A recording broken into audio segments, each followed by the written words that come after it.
Semua proses ketetapan dan kehendak Allah serta eksekusinya merupakan proses langit yang jauh dari pantauan manusia.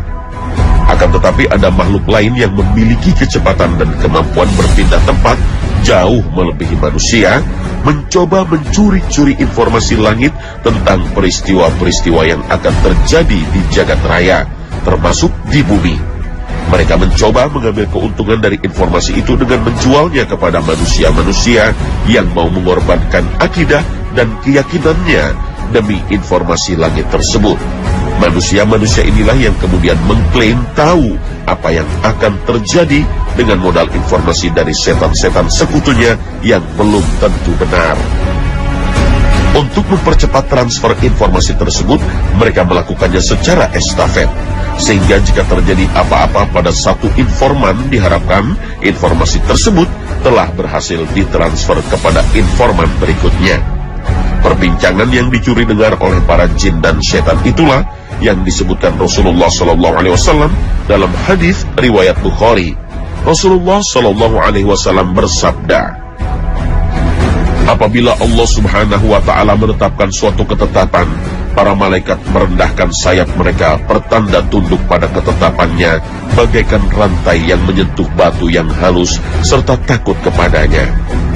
Maka apabila ketakutan mereka telah reda, sebagian mereka bertanya kepada sebagian yang lain, apa yang disampaikan Tuhan? Maka yang ini menjawab kepada yang bertanya. Ketika itu para jin yang mencuri-curi pendengaran dalam keadaan seperti ini. Perawi hadis itu menunjukkan tangan kanannya dengan merenggangkan jari-jarinya satu di atas yang lain. Ketika itu boleh jadi yang mencuri pendengaran terkena semburan api sehingga membakarnya.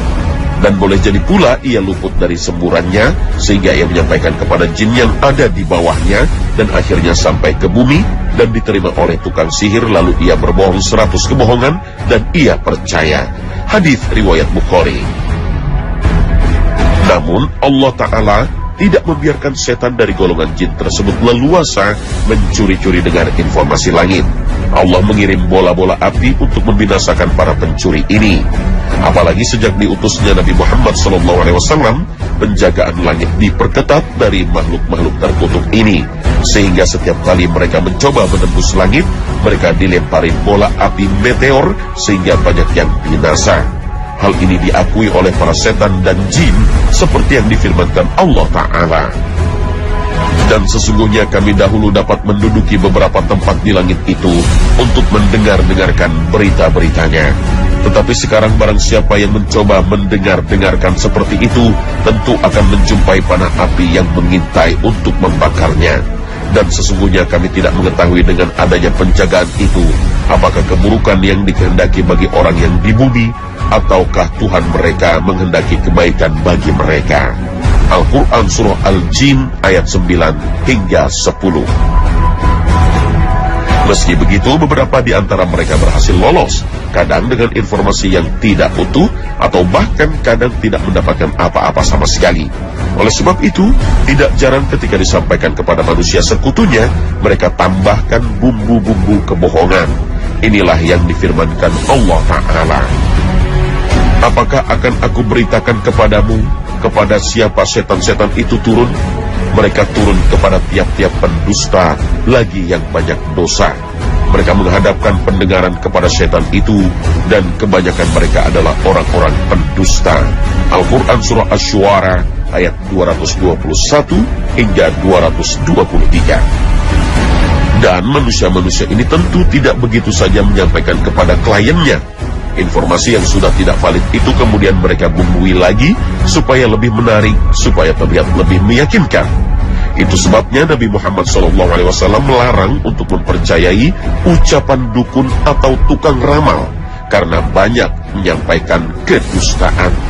Bahkan Rasulullah SAW mengingatkan dalam hadisnya, barang siapa yang mendatangi peramal lalu menanyakan kepadanya tentang sesuatu dan ia membenarkannya, maka sholatnya tidak diterima Allah selama 40 hari. Hadis riwayat Muslim dan Ahmad. Bahkan Imam Abu Daud meriwayatkan dari Abu Hurairah bahwa Rasulullah SAW bersabda, Barang siapa mendatangi dukun lalu mempercayai apa yang diucapkannya, maka ia telah kafir terhadap apa yang diturunkan kepada Muhammad. Hadis riwayat Abu Daud.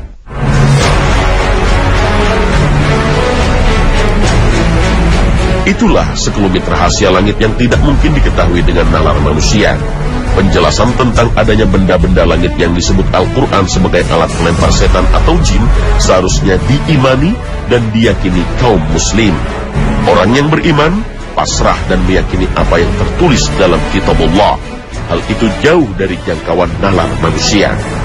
Meskipun dalam kajian astronomi atau ilmu falak, hal seperti ini tidak pernah dibahas, tetapi saat memahami keterangan ayat dan hadis serta penjelasan ulama, sesungguhnya tidak ada pertentangan antara penjelasan syariat dengan kesimpulan ahli astronomi.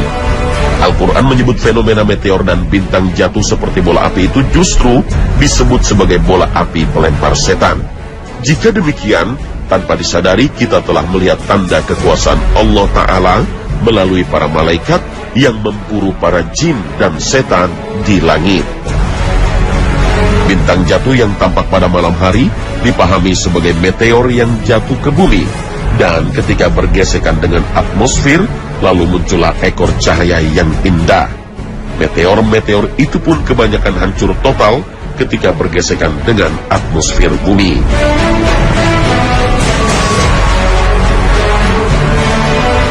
Mitologi orang-orang terdahulu menganggap bahwa bintang jatuh berasal dari dunia lain yang membawa keberkahan dan bisa mengabulkan keinginan. Namun, Al-Quran menyebut fenomena meteor ini dengan pemahaman berbeda.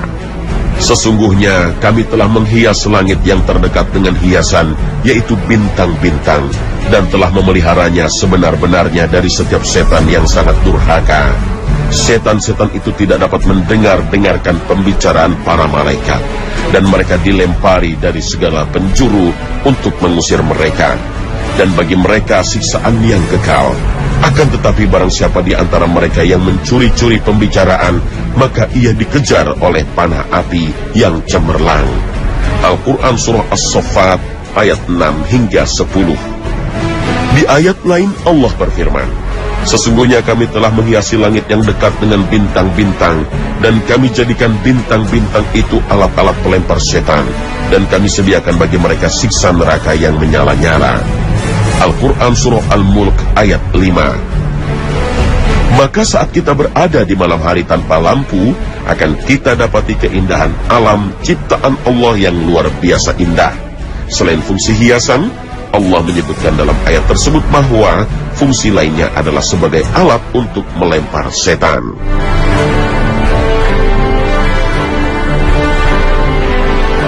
Para ulama juga menduga bahwa kalimat alat pelempar setan yang dimaksud di sini adalah meteor, karena tidak mungkin bintang-bintang yang sedemikian besar meninggalkan posisinya untuk melontar jin yang mencuri dengar.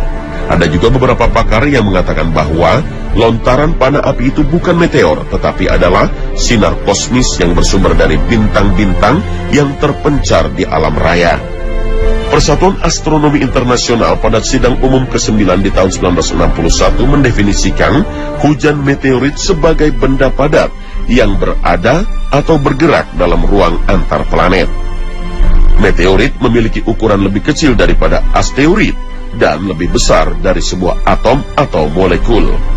Ketika memasuki atmosfer sebuah planet, meteorit akan terpanaskan dan akan menguap sebagian atau seluruhnya.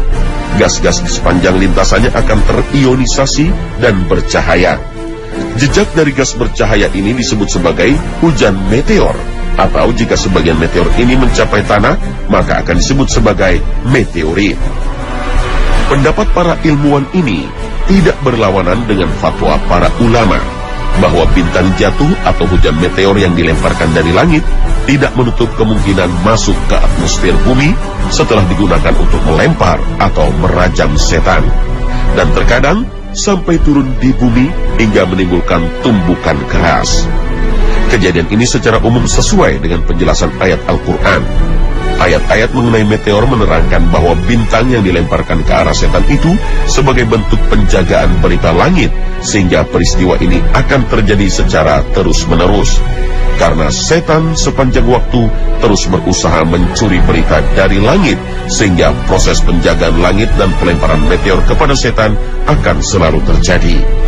Keterangan ini tidak berbeda dengan realita di lapangan sebagaimana keterangan para ahli astronomi, bahwa hujan meteorit itu terjadi kapanpun tanpa batas waktu yang jelas. Ini semua memberikan kesimpulan tidak ada pertentangan antara penjelasan syariah dengan keterangan menurut ahli astronomi tentang hujan meteor yang sampai ke bumi. Wallahu a'lam.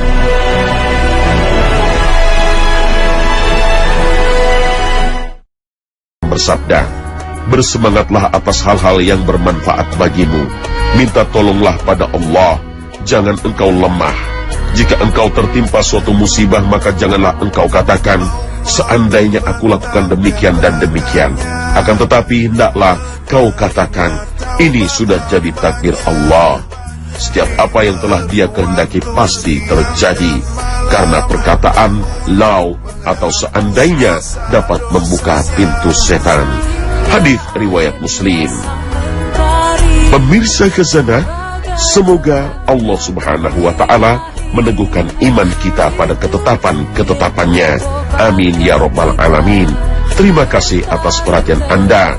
Wassalamualaikum warahmatullahi wabarakatuh.